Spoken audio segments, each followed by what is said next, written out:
So good morning guys. तो चलिए start करते हैं आज के यानी कि 13 मई के इंपॉर्टेंट करंट अफेयर्स को। देखिए हमारा पहला प्रश्न क्या है कि अभी हाल में किसे विशेष बांग्ला अकादमी पुरस्कार से सम्मानित किया गया। तो आंसर होगा ममता बनर्जी को। तो पश्चिम बंगाल की मुख्यमंत्री है ममता बनर्जी, जिनको उनकी अथक साहित्यिक खोज के लिए बांग्ला अकादमी पुरस्कार मिला है। तो इस साल साहित्य अकादमी के द्वारा शुरू किया गया ये पुरस्कार ममता बनर्जी को उनकी पुस्तक कविता बिटान के लिए दिया गया है। और साल 2020 के कोलकाता पुस्तक मेले में ममता बनर्जी की कविता बितान जो ये बुक है इसको लॉन्च किया गया था। इस पुस्तक में टीएमसी सुप्रीमो के द्वारा लिखित 946 कविताओं का संग्रह है। तो आपको सिंपल सा याद रखना है कि किसे विशेष बांग्ला अकादमी पुरस्कार से सम्मानित किया गया। तो आंसर होगा ममता बनर्जी। अच्छा, ममता बनर्जी के ऊपर अभी एक बुक भी लिखी गई है जिसका नाम है ममता बियॉन्ड 2021। उस बुक को किसने लिखा है? जयंता घोषाल ने। बाकी आप जानते ही हो कि अभी पहला लता दीनानाथ मंगेशकर पुरस्कार ये किसे मिला? तो प्रधानमंत्री नरेंद्र मोदी को। और संत नामदेव राष्ट्रीय पुरस्कार मिला है मेघालय के गवर्नर सत्यपाल मलिक को। और अगर आपसे पूछा जाए पाक जलडमरू मध्य जो कि भारत और श्रीलंका के बीच में है, पाक स्ट्रेट, तो उसमें तैरने वाली दुनिया की सबसे कम उम्र की और सबसे तेज महिला तैराक अभी कौन बन गई है? जिया रॉय बन गई है। तो इनका नाम भी ध्यान रखना। बढ़ते आगे। अच्छा बताइए, अभी हाल ही में दुनिया के सबसे उम्र दराज शतरंज ग्रैंड मास्टर हैं, उनका निधन हो गया, उनका नाम बताइए। तो आंसर होगा यूरी एवरबक। तो ये रशिया के शतरंज ग्रैंड मास्टर थे, यूरी एवरबक इनका नाम था। इनका अभी 100 वर्ष की उम्र में निधन हो गया और ये एक दशक तक दुनिया के सर्वश्रेष्ठ खिलाड़ियों में से एक थे। इन्होंने 1949 में मॉस्को चैंपियनशिप को जीता था, 1952 में ग्रैंड मास्टर का खिताब जीता, फिर 1954 में यूएसएसआर के चैंपियन बने और 1972 से लेकर 1977 तक यूएसएसआर के शतरंज महासंघ की अध्यक्षता भी इन्होंने की। लेकिन अभी इनका निधन हो गया। अच्छा, आप जानते हो अभी दुनिया की सबसे उम्र दराज महिला कौन थी? काने तनाका थी, ये जापान की थी। अभी 119 वर्ष की उम्र में इनका निधन हो गया। और इनके बाद अभी हमने पढ़ा था फ्रांसीसी नन है सिस्टर एंड्रे, अभी दुनिया की सबसे उम्र दराज व्यक्ति बन गई है। इनकी उम्र 118 वर्ष। बाकी ल्यूक मॉन्टेग्रियर एचआईवी के सह खोजकर्ता थे ये, इनका भी अभी निधन हो गया। और शतरंज की यहाँ पे बात है तो 2-3 महत्वपूर्ण प्रश्न आपको बताता हूँ। देखो, पहले तो याद रखना वर्ल्ड वाइड चेस को रेगुलेट करने वाली बॉडी है फिडे, और फिडे का हेडक्वार्टर कहाँ पर है? लुज़ेन, स्विट्जरलैंड में। और इंटरनेशनल चेस डे कब मनाते हैं हम लोग? और कई बार ये स्टैटिक प्रश्न आ जाता है जो आपका चेस बोर्ड आपने देखा होगा, उसमें पूछ लिया जाता है कि टोटल नंबर ऑफ स्क्वायर्स कितने होते हैं? तो 204 होते हैं। और हमारे पहले ग्रैंड मास्टर कौन थे? विश्वनाथ आनंद, और उनकी ऑटोबायोग्राफी का नाम है माइंड मास्टर। उन्हें ही 1991-92 में पहला राजीव गांधी खेल रत्न पुरस्कार भी मिला था, जिसे अब आप मेजर ध्यानचंद खेल रत्न पुरस्कार के नाम से जानते हो। इसकी पुरस्कार राशि भी अभी बढ़ा दी गई है, 7.5 लाख रुपए से बढ़ा के 25 लाख रुपए कर दी गई है। और वैसे हमारी पहली महिला ग्रैंड मास्टर का नाम क्या है? एस विजयलक्ष्मी है। और एक और अच्छा प्रश्न बनेगा यहाँ पे कि फिडे शतरंज ओलंपियाड ये 2022 में होंगे, कहाँ पे होंगे? भारत में होंगे पहली बार। रशिया में होने वाले थे लेकिन अब ये भारत में होंगे, और भारत में भी कहाँ पे? चेन्नई में। और अभी भारत की 23वीं नंबर की महिला ग्रैंड मास्टर कौन बनी थी? तो आंसर हो जाएगा प्रियंका नुट्टक्की, आंध्र प्रदेश की विजयवाड़ा की है ये। और बताओ भारत में पहली बार चेस एकेडमी कहाँ पे खुलेगी? तो भुवनेश्वर में।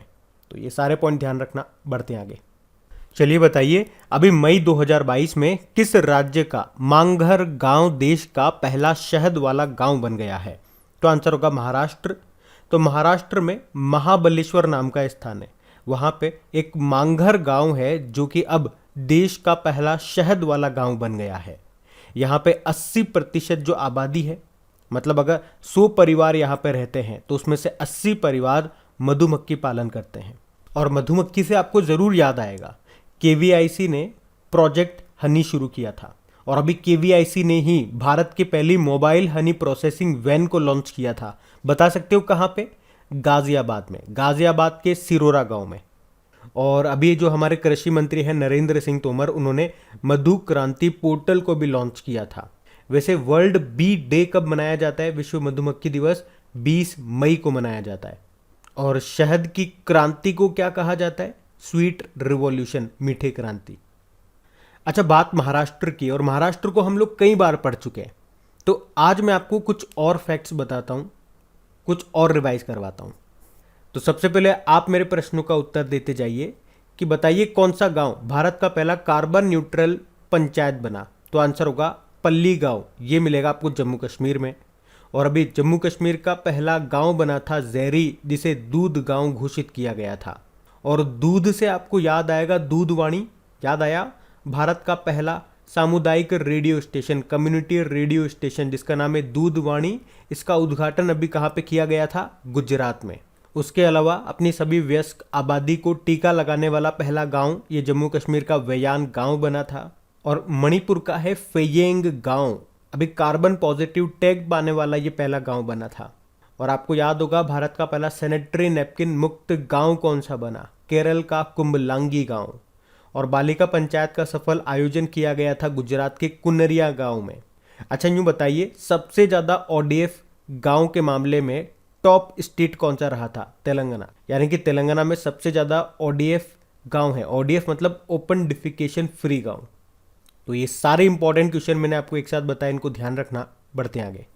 अच्छा बताइए, मई 2022 में मिड डे मील के साथ सरकारी स्कूलों में नाश्ता देने वाला देश का पहला राज्य कौन सा बना? तो आंसर होगा तमिलनाडु। तो अभी तमिलनाडु के जो मुख्यमंत्री हैं कौन? एमके स्टालिन। अभी उन्होंने घोषणा की है कि पहली से लेकर कक्षा 5वीं तक के छात्रों को मिड डे मील के साथ साथ पौष्टिक नाश्ता भी दिया जाएगा। और इस प्रकार मिड डे मील के साथ नाश्ता देने वाला पहला राज्य बन गया है ये तमिलनाडु। और तमिलनाडु सरकार ने इसे नाम दिया है विशेष पोषण योजना। और वैसे आपको बता दूं कि देश में मिड डे मील योजना को शुरू करने वाला पहला राज्य भी तमिलनाडु ही था। और अगर आप डेली हमारा करंट अफेयर्स का लेक्चर पढ़ते होंगे, साथ में रिवीजन वाला वीडियो भी देखते होंगे, तो उसका बेनिफिट आपको नजर आएगा। आपको याद आएगा अभी मिड डे मील का नाम भी तो बदल दिया गया है। और बदल के क्या कर दिया गया?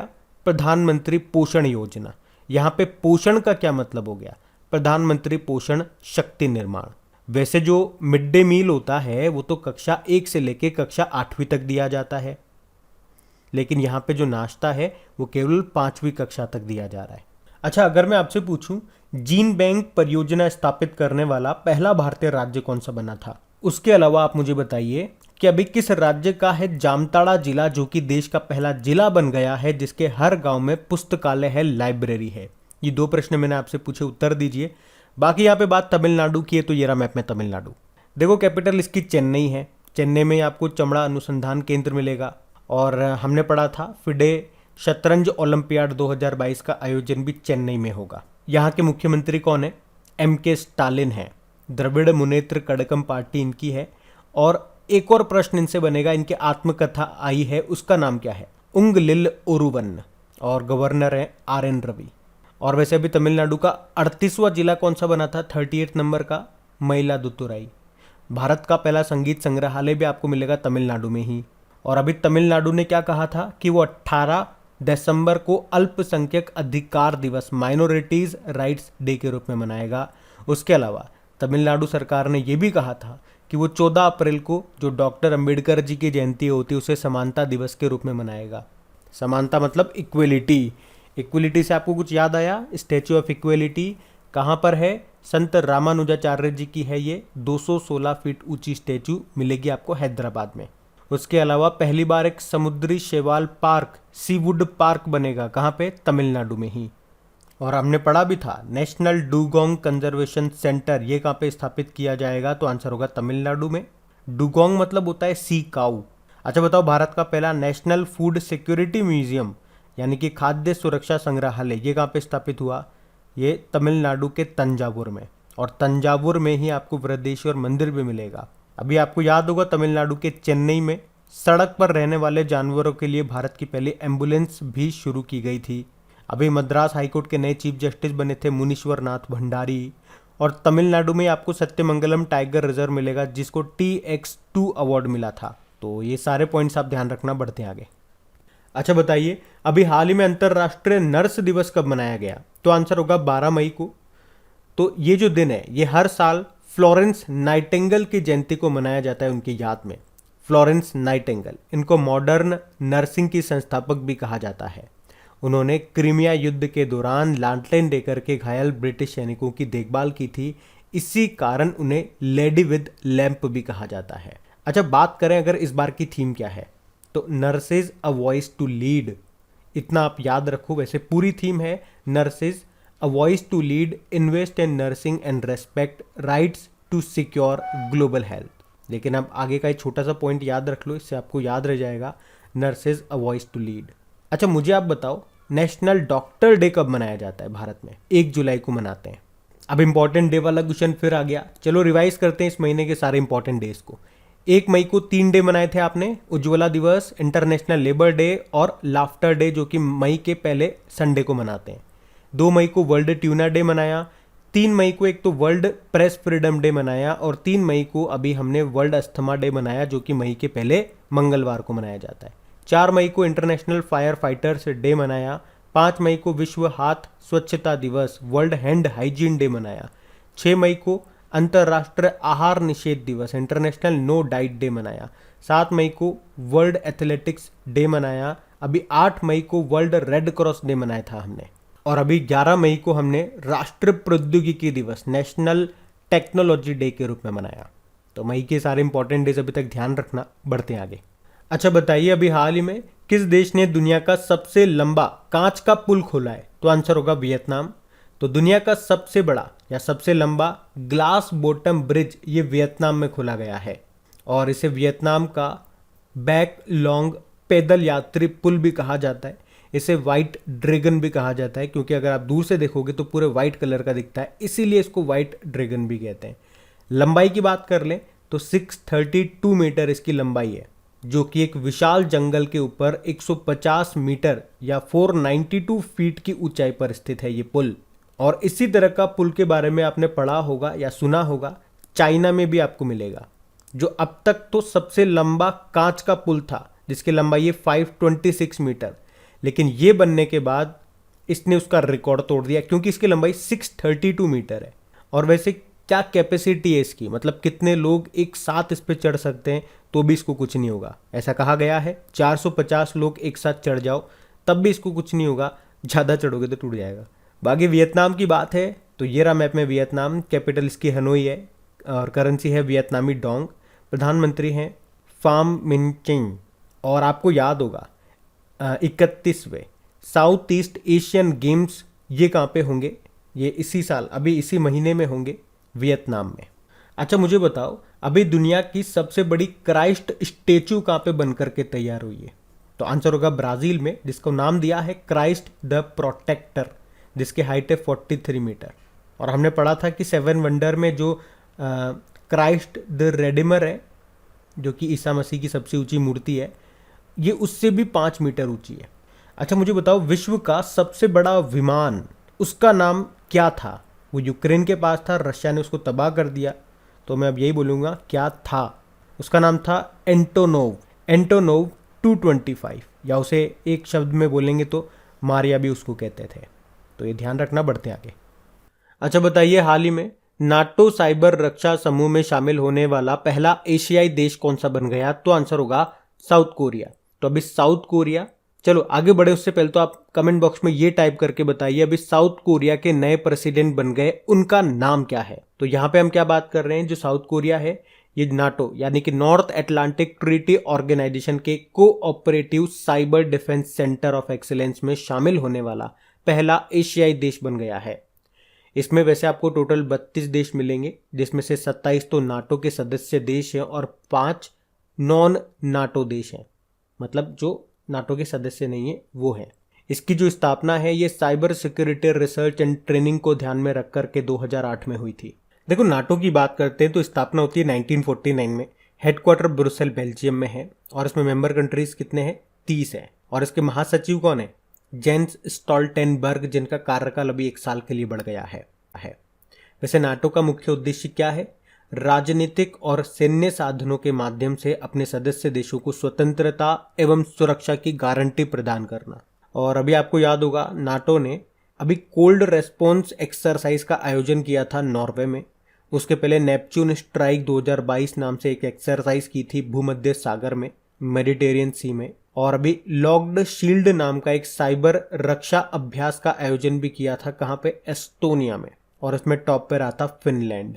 तो ये चीजें याद रखना। बढ़ते हैं आगे। चलिए बताइए, मई 2022 में 12वां IBA महिला विश्व मुक्केबाजी चैंपियनशिप ये कहाँ पे शुरू हुई? तो आंसर होगा इस्तांबुल में। तो IBA महिला विश्व मुक्केबाजी चैंपियनशिप, इसका ये 12वां संस्करण है जो कि टर्की के इस्तांबुल में शुरू हुआ है, और इसमें रिकॉर्ड 93 देशों के 400 से ज़्यादा मुक्केबाज पार्टिसिपेट कर रहे हैं। भारतीय मुक्केबाज भी इसमें पार्टिसिपेट कर रहे हैं। देखते हैं कौन क्या मेडल लेकर के आते हैं, ये तो भविष्य में पता चलेगा।